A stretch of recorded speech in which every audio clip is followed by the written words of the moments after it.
Hello everyone, जय हिंद, जय भारत, जय एसएससी की आज की क्लास के अंदर स्टैटिक जीके पढ़ेंगे। देन इसके अंदर कुछ स्टूडेंट की डिमांड है, जो रिया है वो लिख रही है कि मैम हमें थोड़ा सा मध्य प्रदेश के जो मंदिर है थोड़ा सा उनके बारे में नॉलेज कराइए। तो बस उसी चीज के लिए कि जो मध्य प्रदेश के जो मंदिर है मैं थोड़ा सा उनके बारे में बताऊंगी, स्टैटिक जीके के बारे में बताऊंगी, थोड़ा साइंस के बारे में पढ़ेंगे और थोड़ा पॉलिटी के बारे में पढ़ेंगे। तो आज इसी क्लास को ओवर करते हुए थोड़ा समझते हुए कि क्लास में अपन क्या क्या पढ़ने वाले हैं। एमपी में जो खजुराहो है वो एमपी में है। खजुराहो के कई मंदिर ऐसे हैं जिनमें आज भी बने हुए इतने टाइम पुराने हैं पर आज भी वहां पर पूजा होती है। कई मंदिर ऐसे हैं या एक दो मंदिर ऐसे हैं जिनकी आज जो है ज्योतिर्लिंग में काउंटिंग होती है और ऐसे ज्योतिर्लिंग है जो पूरे इंडिया में फेमस है। देन एमपी के मंदिरों के मैं बात करते हुए स्टार्टिंग करती हूँ मैं क्वेश्चन से कि अपन बात करते हैं, यस थोड़ा सा मैं डार्क कलर लेती हूँ। मध्य प्रदेश के प्रसिद्ध पुरातत्व शिव मंदिर के बारे में पशुपतिनाथ मंदिर है, स्थान है मंदसौर शहर में। पशुपतिनाथ मंदिर बहुत फेमस है। 8 मुख वाला शिवलिंग यहाँ स्थापित है। पशुपतिनाथ मंदिर में 8 मुख वाला, जो भारत के लिए में अद्वितीय है। प्राचीन काल में मंदिर पशुपति संप्रदाय का प्रमुख केंद्र था। 8 मुख वाला है और पशुपति एक जो है शिवलिंग है, पशुपति 8 मुख वाला शिवलिंग है। और यहाँ पर जो है भारत की कुल मिला के जो पर्यटन स्थल है उसके लिए भी ये फेमस है, आध्यात्मिक दृष्टि से भी और पर्यटन की दृष्टि से भी फेमस है। फिर आता है कंदरिया महादेव मंदिर, स्थान है खजुराहो। मैंने बोला था खजुराहो के मंदिर आज भी फेमस है, उनमें आज भी पूजा होती है। खजुराहो का सबसे बड़ा और वास्तुकला की दृष्टि से सबसे भव्य शिव मंदिर है। ठीक से सबसे बड़ा है और वास्तुकला की दृष्टि से सबसे बड़ा है। इसमें सुंदर मूर्तिकला और पत्थरों की नक्काशी भी है। सुंदर मूर्तिकला भी है और पत्थरों की नक्काशी भी की हुई है। मंतकेश्वर मंदिर, स्थान है खजुराहो में। यस, खजुराहो के बहुत मंदिर फेमस है। ये एकमात्र मंदिर है खजुराहो समूह में जहां आज भी नियमित रूप से पूजा होती है। 10वीं सदी का यह मंदिर जीवंत, ऐसा लगता है शिव मंदिर, शिव साक्षात प्रकट हो रहे हैं, आज भी यहाँ पर पूजा हो रही है। फिर आते हैं ओंकारेश्वर मंदिर, बहुत ही फेमस है पूरे इंडिया में। ओंकारेश्वर स्थान है खंडवा जिला में। एक ज्योतिर्लिंग है ओंकार और अमलेश्वर के दो रूप में भगवान शिव की पूजा होती है। किसमें? ओंकार और अमलेश्वर, इसलिए नाम बनता है ओंकारेश्वर। तो शिव की पूजा होती है। फिर आता है महाकालेश्वर मंदिर, महाकाल जिसे कहा जाता है, स्थान है उज्जैन में। ये 12 ज्योतिर्लिंग में से एक है। ये भी 12 ज्योतिर्लिंग में से एक है। तांत्रिक परंपरा और महाकाल की उपासना के लिए यह प्रसिद्ध है। तांत्रिक परंपरा और महाकाल की जो पूजा होती है उसके लिए प्रसिद्ध है। अब आता है कुछ स्टैटिक जीके के बारे में बात हो जाए। विश्व का सबसे बड़ा द्वीप कौन सा है? विश्व का सबसे बड़ा द्वीप है ग्रीनलैंड। किस नदी को बिहार का शोक कहा जाता है? कोसी नदी को बिहार का शोक कहा जाता है। कोणार्क का सूर्य मंदिर किस प्रदेश में स्थित है? कोणार्क का सूर्य मंदिर उड़ीसा में स्थित है। कोणार्क का सूर्य मंदिर कहां स्थित है? उड़ीसा में। धरती के तल का लगभग कितने प्रतिशत पानी है? धरती के तल का लगभग 71% पानी है। कितना प्रतिशत है? 71% पानी है। हमारे सौरमंडल का सबसे बड़ा ग्रह कौन सा है? हमारे सौरमंडल का सबसे बड़ा ग्रह बृहस्पति है। हमारे सौरमंडल का सबसे बड़ा ग्रह बृहस्पति है। स्वतंत्र भारत के प्रथम राष्ट्रपति कौन थे? सभी जानते हैं, डॉक्टर राजेंद्र प्रसाद। किसे सीमांत गांधी कहा जाता है? खान अब्दुल गफ्फार खां को सीमांत गांधी कहा जाता है। काली मिट्टी किस फसल के लिए सर्वाधिक उपयुक्त है? काली मिट्टी कपास के लिए सर्वाधिक उपयुक्त है। फिर आता है कंप्यूटर भाषा में www का अर्थ क्या होता है? www कंप्यूटर भाषा में होता है world wide web. World wide web www।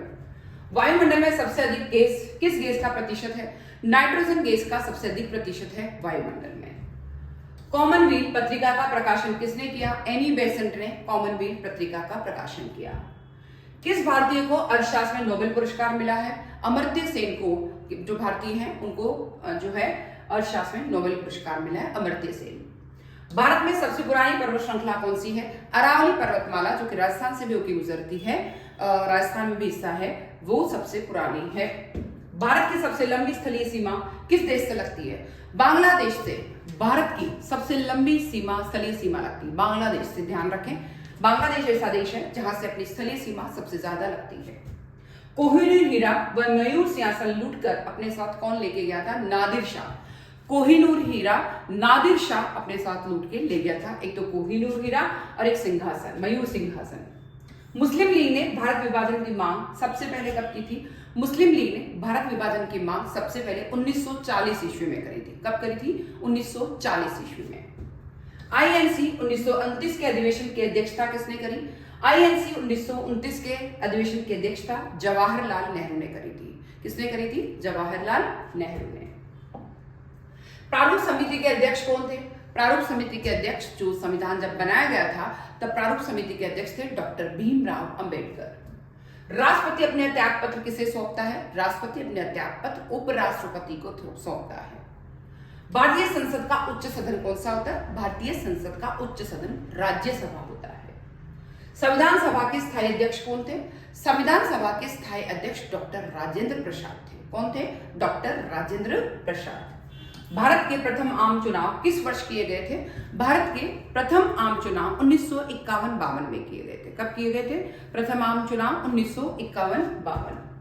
स्वतंत्र भारत के प्रथम निर्वाचन आयुक्त कौन थे? स्वतंत्र भारत के प्रथम निर्वाचन आयुक्त थे सुकुमार सेन। स्वतंत्र भारत के प्रथम निर्वाचन आयुक्त कौन थे? सुकुमार सेन थे। 73वां संविधान संशोधन किससे संबंधित है? 73वां संविधान संशोधन पंचायती राज से संबंधित है। 73वां संविधान संशोधन किससे संबंधित है? 73वां संविधान संशोधन पंचायती राज से संबंधित है कि सरपंच, उप सरपंच जो है, मेयर, इन सब के बारे में। संविधान सभा के अस्थायी अध्यक्ष कौन थे? संविधान सभा के स्थायी सदस्य थे डॉक्टर राजेंद्र प्रसाद और अस्थायी सदस्य थे सच्चिदानंद सिन्हा। लोकसभा का चुनाव के लिए आयु कितनी होनी चाहिए? लोकसभा के चुनाव के लिए आयु होनी चाहिए 25 वर्ष। याद रखें, 25 वर्ष। भारतीय संविधान को कुल कितने भागों में बांटा गया है? भारतीय संविधान को कुल 22 भाग में बांटा गया। कितने भाग में? 22। जब बनाया गया था तब 22 भाग, अब 25 भाग। राज्य पुनर्गठन आयोग के अध्यक्ष कौन थे? राज्य पुनर्गठन आयोग के अध्यक्ष थे न्यायमूर्ति फजल अली। न्यायमूर्ति फजल अली। नीति आयोग का पदेन अध्यक्ष कौन होता है? नीति आयोग 2016 में आया था, 14 मतलब कुल मिला के नीति आयोग 2000 जब ये अपनी भारतीय पंचवर्षीय योजनाएं खत्म होने वाली थी तब आया था नीति आयोग, और उसका प्रधान अध्यक्ष होता है प्रधानमंत्री। पंचवर्षीय योजनाओं का भी अध्यक्ष प्रधानमंत्री थे। इसी तरीके से नीति आयोग का सदस्य भी प्रधानमंत्री। अस्पृश्यता उन्मूलन यानी अस्पृश्यता यानी छुआछूत से संबंधित अनुच्छेद कौन सा है? अनुच्छेद 17। कौन सा अनुच्छेद है? अनुच्छेद 17। अनुच्छेद 368 संसद को कौन सी शक्ति प्रदान करता है? अनुच्छेद 368 संसद को संशोधन की शक्ति प्रदान करता है। कौन सी शक्ति प्रदान करता है? संशोधन करने की शक्ति प्रदान करता है।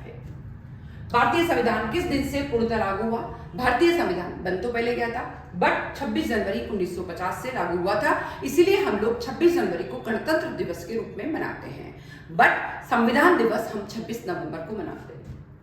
उच्च न्यायालय के मुख्य न्यायाधीश की नियुक्ति कौन करता है? उच्च न्यायालय के मुख्य न्यायाधीश की नियुक्ति संविधान में लिखा हुआ है राष्ट्रपति करता है। वित्त आयोग के गठन का प्रावधान किस अनुच्छेद में है? वित्त आयोग के गठन का प्रावधान अनुच्छेद 280 में है। कौन सा अनुच्छेद में है? अनुच्छेद 280 में है। याद रखें, अनुच्छेद 280 में है। लोकसभा अध्यक्ष अपना त्याग पत्र किसे सौंपता है? लोकसभा अध्यक्ष अपना त्याग पत्र जो सौंपता है वो लोकसभा उपाध्यक्ष को सौंपता है। लोकसभा अध्यक्ष अपना त्याग पत्र लोकसभा उपाध्यक्ष को सौंपता है। लोकसभा अध्यक्ष लोकसभा उपाध्यक्ष को सौंपता है। लेंस की क्षमता का मात्रक क्या है? लेंस की क्षमता का मात्रक है डायोप्टर। क्या है? क्षमता का मात्रक है डायोप्टर। पारसेक किसकी इकाई है? पारसेक खगोलीय दूरी की इकाई है। पारसेक किसकी इकाई है? खगोलीय दूरी की इकाई है। पारसेक किसकी इकाई है? खगोलीय दूरी की। मनुष्य का वैज्ञानिक नाम क्या है? मनुष्य का वैज्ञानिक नाम है होमो सेपियंस। मनुष्य का वैज्ञानिक नाम क्या है? मनुष्य का वैज्ञानिक नाम है होमो सेपियंस। सिनेबार किस धातु का अयस्क है? सिनेबार जो है पारा या फिर मरकरी का। पारा या फिर मरकरी का। प्राथमिक रंग किसे कहा जाता है? लाल, हरा, नीला, क्योंकि इसी से सब रंग बनते हैं, इसलिए लाल, हरा, नीला प्राथमिक रंग कहलाते हैं। मनुष्य के शरीर का तापमान कितना होता है? 37 डिग्री। कितना होता है? 37 डिग्री। ग्लूकोमा रोग शरीर के किस अंग से संबंधित है? ग्लूकोमा रोग जो है शरीर की आंखों से संबंधित है।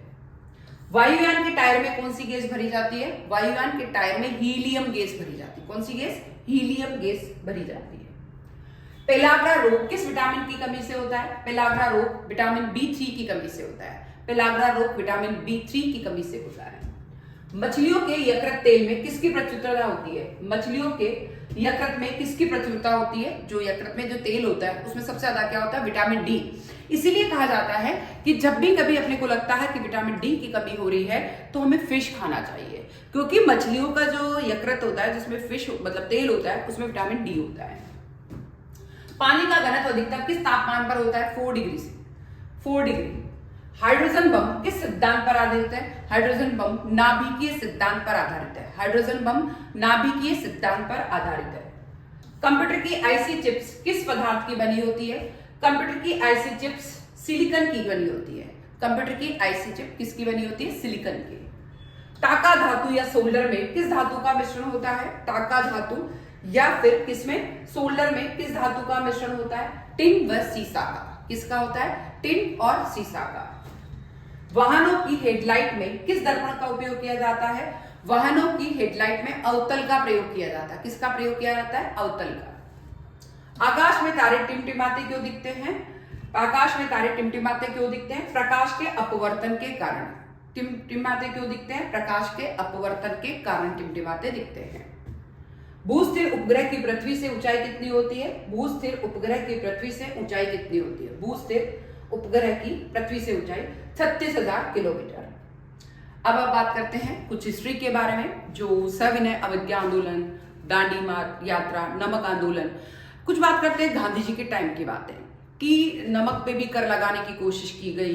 तो जो गांधी जी थे उन्होंने दांडी यात्रा निकाली। दांडी जी से शुरू किया साबरमती आश्रम, और यहाँ से शुरू करते हुए उन लोगों ने जो है हर जगह जहाँ जहाँ मतलब नमक का जो कर लग रहा था तो इस तरीके से उस पर टैक्स को जो उठाने मतलब दूर करने के लिए उन्होंने दांडी यात्रा निकाली थी। और इसके लिए उन्होंने जो है बहिष्कार करना भी शुरू किया कि अंग्रेजों की जो भी कोई कहना है या कुछ भी बातें हैं तो उनको थोड़ा सा बहिष्कार करने की बातें करो, बट किससे? असहयोग करने की भी बातें करो कि उनकी कोई चीज हमको, पर सविनय अवज्ञा मतलब रिक्वेस्टली आपको उन चीजों को नहीं मानना है, आपको क्रूर नहीं बनना, आपको उसके बीच लड़ाई नहीं करनी है, आपको सविनय अवज्ञा मतलब रिक्वेस्टली अवज्ञा करनी है उसकी। तो इसके लिए ये क्या था? दांडी मार्च कब हुआ था? 12 मार्च 1930 ईस्वी, 6 अप्रैल 1930 ईस्वी। 12 मार्च से लेके 6 अप्रैल, 12 मार्च से लेके 6 अप्रैल, 18 और 6 24 दिन। महात्मा गांधी ने 12 मार्च 1930 को अपने चुने हुए 78 अनुयायियों, अपने चुने हुए कितने अनुयायी थे? 78 अनुयायियों के साथ में साबरमती आश्रम से 340 मील दांडी मार्च किया, नौसारी गुजरात प्रारंभ किया। ठीक है, यानी 12 मार्च को शुरू किया 1930 ईस्वी में, और कहां से शुरू किया था? 78 लोग कितने थे? 78%। कितने लोग थे? 78%। कितने लोग थे? 78%। और साबरमती आश्रम से शुरू करके 340 मील दांडी मार्च शुरू किया। फिर 6 अप्रैल 1930 को दांडी पहुंचकर गांधी जी ने हाथ में नमक लेकर नमक कानून तोड़ा। हाथ में नमक लिया और नमक कानून तोड़ दिया, और इसी के साथ सविनय अवज्ञा आंदोलन प्रारंभ हो गया। पहले अपन 78 जनों के साथ उन्होंने इसे 12 मार्च से शुरू किया और 6 अप्रैल तक वहां दांडी पहुंचे, और उन्होंने नमक हाथ में लेकर इसको जो है तोड़ा कानून को, और फिर इसके बाद जो है सविनय अवज्ञा आंदोलन प्रारंभ हो गया। ये इस बात का प्रतीक था कि भारतीय अंग्रेज द्वारा बनाए गए कानून के अधीन नहीं रहना चाहते थे। भारतीय जो अंग्रेज कई सारे कानून बना रहे थे तो वो लोग उसके अधीन नहीं रहना चाहते थे। फिर आते सुभाष चंद्र बोस ने गांधी जी की दांडी यात्रा की तुलना, भाई इतनी अच्छी यात्रा उन्होंने करी, तो गांधी जी की दांडी यात्रा की तुलना उन्होंने नेपोलियन के पेरिस मार्च से, नेपोलियन बोनापार्ट जो थे उनकी पेरिस यात्रा जो थी, और मुसोलिनी की रोम मार्च से करी थी। किसकी? जो नेपोलियन है उसकी तो पेरिस मार्च और मुसोलिनी की रोम मार्च से की। कार्यक्रम, सभी स्थान पर नमक कानून भंग किया जाएगा। विद्यार्थियों को कॉलेज, सरकारी सेवक को सेवाओं तथा वकीलों को न्यायालय का बहिष्कार करना चाहिए। मतलब अगर नमक का कानून तोड़ना है तो स्कूलों का और जो न्यायालय जो है कोर्ट का, उन सबका बहिष्कार होना चाहिए। सविनय अवज्ञा। कपड़ों की होली जलाई जाएगी। सरकार को किसी भी प्रकार का कर नहीं दिया जाएगा। महिलाएं शराब की दुकानों पर धरना देगी। ये सब उसमें रखा गया। मतलब नमक कानून तोड़ा गया, कॉलेज और स्कूल और इनका बहिष्कार किया गया, कपड़े जला के होली करने की कोशिश की, और महिला जो है शराब की दुकानों पे धरना देगी। आंदोलन का विस्तार दक्षिण भारत में, यहाँ भी नमक आंदोलन का तेजी से प्रसार हुआ। सी राजगोपालाचारी ने तिरुचिरापल्ली से वेदारण्यम तक की यात्रा कर नमक कानून तोड़ा। किसने? सी राजगोपालाचारी ने भी जो है त्रिचनापल्ली से वेदारण्यम तक की यात्रा की और नमक कानून तोड़ा। मालाबार में के पल्लम, के कल्लपम, के कल्लपन व के माधवन ने कालीकट से पय्यानूर तक यात्रा करके नमक कानून तोड़ा। कुल मतलब साउथ, मालाबार सब जगह चल रहा था और अपने इधर भी चल रहा था। बंबई में यह आंदोलन का केंद्र बिंदु धरासना था। गांधी जी की गिरफ्तारी के बाद इस समय यरवदा जेल में सरोजनी नायडू, इमाम शाह, मणिलाल जो कि गांधी जी के पुत्र थे के नेतृत्व संभाला। कुल मिला के यह आंदोलन, गांधी जी की गिरफ्तार हो गए थे इस टाइम, और उसके बाद वो यरवदा जेल में रहे गिरफ्तार होके, और सरोजनी नायडू और देन इमाम शाह और गांधी जी के पुत्र थे मणिलाल, उन्होंने नेतृत्व संभाला। सत्याग्रहियों पर नृशंस अत्याचार किए गए और सजीव अमेरिकी पत्रकार मिलर, ये ऐसा बोला है अमेरिकी पत्रकार वेब ने। फिर मध्य भारत, महाराष्ट्र और कर्नाटक में भी इन क्षेत्रों में जंगल नियम के उल्लंघन हेतु आंदोलन चलाया गया। जंगलों में कई कानून बनाए गए थे, उसके विरुद्ध भी आंदोलन हुआ।